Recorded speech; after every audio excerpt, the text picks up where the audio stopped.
Mark, well done. It was a long wait to get up and running this week, but you are up and running with a 5-0 win over Gao Yang. How do you feel you played today? First two frames, I felt as though I played okay, but he had a good chance first frame to win that, and I managed to make a good clearance.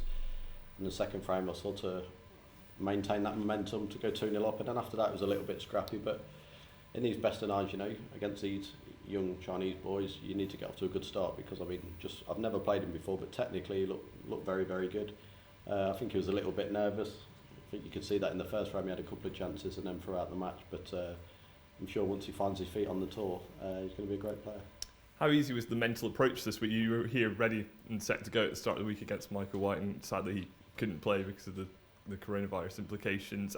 It was easy just to kind of stay ready in the event?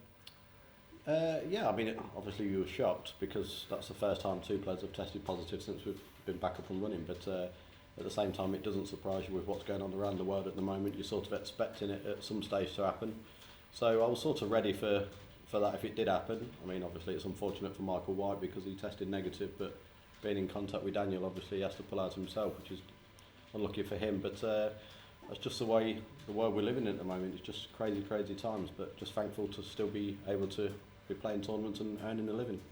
Had a bit of time to reflect on what was a great run for you at the World Championship, but obviously came to a bit of a gut-wrenching end in that decider against Ronnie O'Sullivan in the semi-final. How do you reflect on that, having had a bit of time?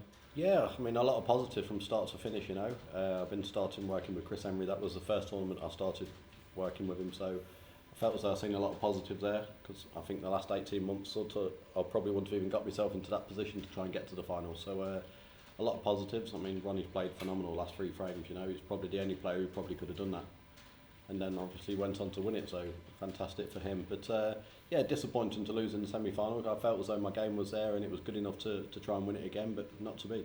Yeah, you talked at that tournament a bit about how you struggled in terms of belief in those big matches over the last few years. Has that given you the belief that run might have challenged for the big tournaments again? Yeah, most definitely, and especially belief only comes from winning, and I wasn't winning, so hence why the self-belief was sort of being doubted a little bit. But working back with Chris, he sort of installed that back in me again, and a lot of it with me as well. Sometimes I get involved a little bit technically, and he sort of put that to bed as well, which is massive for me. So I know that I just need to keep working hard on the practice table and just carry on doing what I'm doing.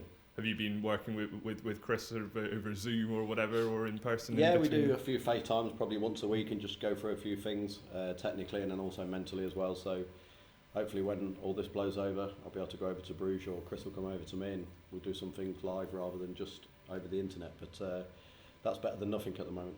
Well, a good win this morning, Mark, and good luck for the rest of the week. Cheers, mate. Thank you.